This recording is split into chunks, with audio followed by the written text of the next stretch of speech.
It wouldn't be the holidays unless you were doing some last minute decorating, and we are doing last minute New Year's Eve decorating, creating this amazing wreath using Christmas clearance.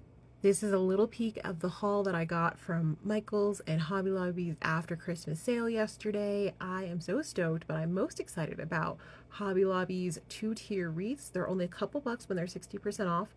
I got a bunch of 24-inch wreaths, and I can't wait to show you how I made this last minute New Year's Eve wreath with one.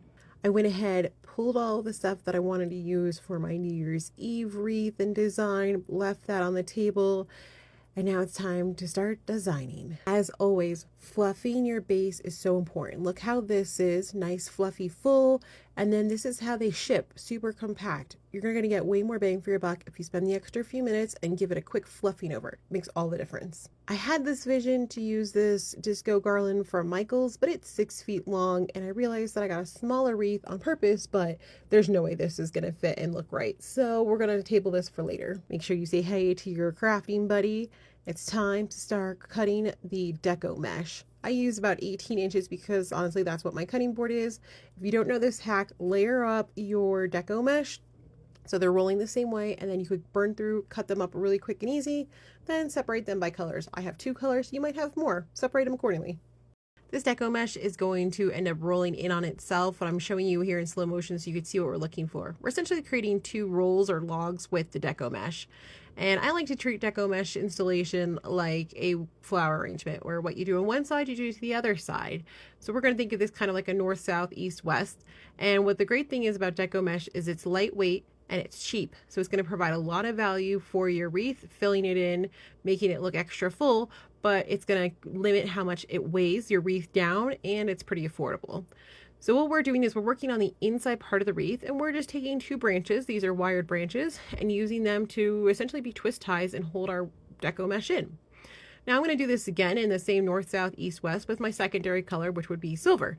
If you have 3 colors, you would just do the same, rotating through your color palette. You can tell that now I'm working on the outside, and we're doing the same kind of compass setup. What you do to one side, you do to the other side. Now with all of this, there's 8 gold pieces and 8 silver pieces between the 2 layers here, and we still have 4 pieces of each gold and silver available left over from our roll. But as you can see, there's still plenty of greenery showing, so we're just going to go ahead and try and fill this in as best as possible. Here is 2 rolls of mesh put in. Remember, when you're putting these in, especially if your wreath is like mine where there's an inside loop and then an outside loop, you're going to want to put some of your ribbon on the outside edges to make it bigger.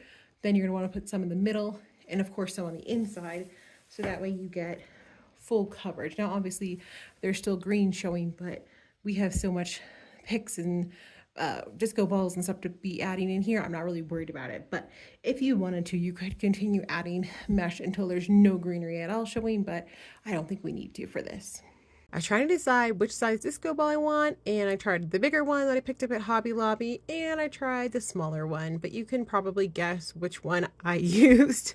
Now, because there's a hook on it, I used wire to wire it up, and we're going to use that on the back of the wreath to go through both tiers of our wreath, plus use the branches as extra security, because why not? There's a built-in hook, we might as well be extra secure.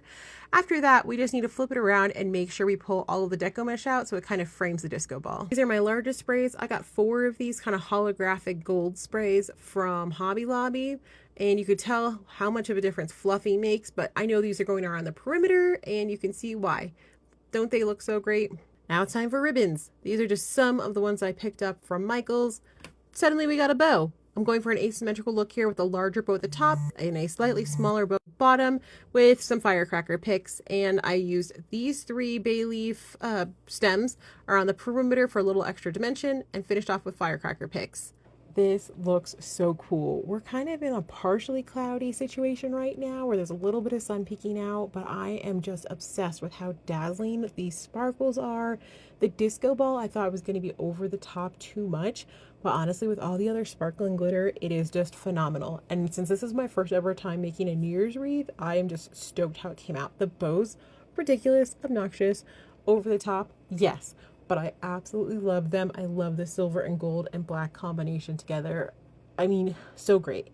Don't forget, when you're shopping clearance, if you miss New Year's, no worries. Go in, pick up your Valentine's Day, Easter supplies, anything, even your wreath forms while they're on sale. All right, friends, my name is Alessandra. Thanks so much for hanging out with me today. Happy decorating.